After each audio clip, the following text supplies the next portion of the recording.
The United States stock market is on a major rally back towards all-time high. The Dixie is crashing. American politics has been completely turned on its head, and Bitcoin hit a new massive low a couple of weeks ago at $49,000. Today, I'm going to talk about how all of that plays into one cohesive narrative that leads Bitcoin towards a major all-time high over the next 6 to 12 months. Now, you might be wondering, Jeff, how is that going to happen? Bitcoin on the 5th of August, the day that our son was born, dropped all the way down to $49,000, and Bitcoin has been relatively stagnant ever since. Let's back up, paint the picture of where Bitcoin and the cryptocurrency market is right now, and that will give us more context about where we're going.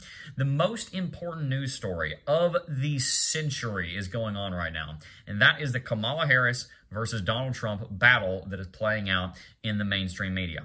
A lot has taken place, and it's all impacting Bitcoin. One of the big things was that Donald Trump became a very ardent supporter of Bitcoin and cryptocurrencies, with a report last Thursday showing that he actually holds over $1 million worth of cryptocurrency himself. Now, that's a small portion of his entire net worth, but it does show you that he is putting his money where his mouth is. On the other hand, you've also got over 5 million cryptocurrency users that are urging Kamala Harris, if she does win the presidency, to fire Gary Gensler on day one, because Gary has been so terrible for the cryptocurrency market. And you also have to consider that there are over 50 million Americans that are holding Bitcoin or cryptocurrency to some degree, that have at least touched it at some point. So we are now finally a massive voting bloc. And so what we have to say about politics is going to have a lot to do with how the election turns out. And with America, all eyes on this election, it's taking attention away from Bitcoin. And that's one of the first ways that what's going on in the media is impacting Bitcoin. You see, the United States stock market is going through a massive rally. We had a huge correction a couple of weeks ago that coincided with Bitcoin dropping down to $49,000, but the US S&P 500 has been on a major rally, moving back up near all-time high. At the same time, the dollar currency index, the Dixie, which tracks the strength of the dollar against a basket of other world reserve currencies, has actually gone through a major corrective movement. Generally speaking, this would cause Bitcoin to go into a massive rally. When the Dixie goes up, when the Dixie goes down and when the stock market goes up, that is a very fertile field for Bitcoin to go through a major rally, which begs the question, why has that not happened?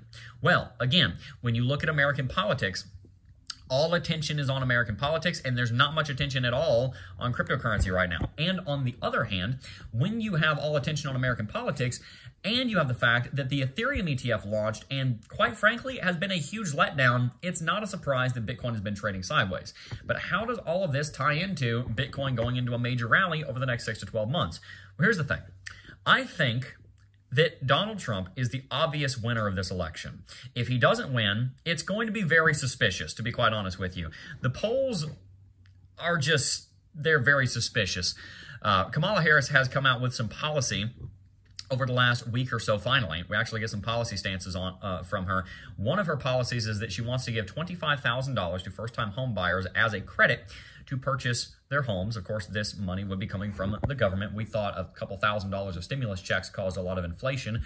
How about $25,000 for everyone who wants to buy a home, which of course would just be baked into the price of the home, driving property values up, which means that after this program gets nixed, because it's going to be too expensive, property values are going to be even further out of reach of the average American, all while probably causing multiple percentage points of inflation just by that one policy alone. So it's complete nonsense. It's not going to, first of all, it's not going to go through unless she has the House and the Senate and she's able to force it through. But it would be terrible. The other thing that she's talked about are doing price caps on grocery stores. Now, the interesting thing is when you look at the grocery stores and you look at their margins, even Target, Walmart, Publix, Sam's Club, Aldi, name them, they're dealing with like 1 to 2% profit margins. The reason that their prices are going up are more so because of the cost of labor and because of the deglobalization movement that's going on around the world that is completely rejigging the entire global supply chain. And thirdly, the reason that prices have gone up so much is because of all of the money printing that has occurred under Joe Biden and Kamala Harris. And some of it started under Trump, but the vast majority of it happened under Biden and Kamala Harris. So Kamala Harris, to anybody that understands anything about American politics, and anybody that understands anything about why Bitcoin was created in the first place, is probably not going to vote for her, because her first big policies are extremely inflationary, bordering on full-blown Marxism. And so when you see that happening, the attention gets pulled away from Bitcoin. Like, hang on a second, Bitcoin. I know you're great and all, but we gotta look over here because oh my goodness, we've never seen somebody that's just a blatant Marxist running for office before. So we've got to focus on that. Now, this all comes into one cohesive story, and that is stock market's rallying. Dixie's down. That's good for Bitcoin. So why isn't Bitcoin rallying? The attention isn't on Bitcoin right now. It's on Kamala Harris and Donald Trump. You know, there's all kinds of mud being thrown in both directions, right? And so with the attention away from Bitcoin, it falling, there wasn't enough attention to say, all right, Bitcoin just crashed. Let's dive in. Let's buy some. And so Bitcoin kind of stagnates here as you see the stagnant growth of the ETF and of the Ethereum ETF. So what's the path forward here?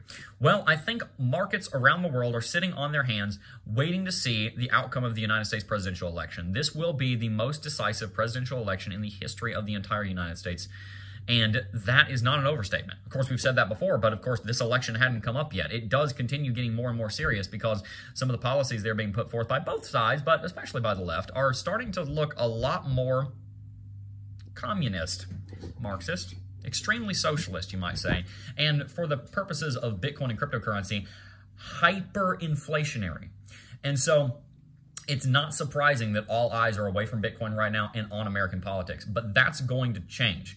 It's not going to stay that way. And so when you see the election take place, you're going to see, hopefully, some kind of return to normalcy, and you'll start to see more interest coming back into Bitcoin, and that will help to lead to some rallies on Bitcoin. At the same time, Bitcoin has been trading sideways for a great deal of time here. We've been trading sideways for several months.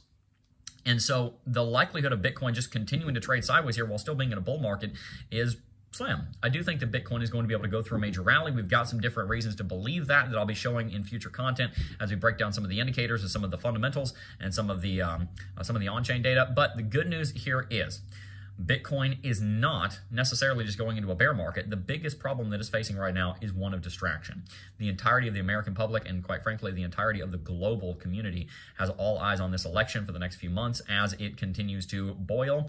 And so that's going to make potentially a boring season for Bitcoin over the next few months.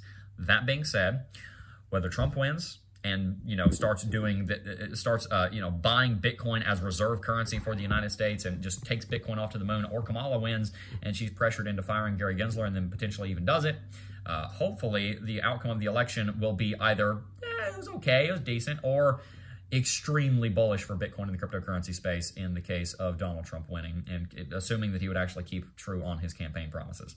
So while the next few months may seem boring, what should we do about that? That's my final point here.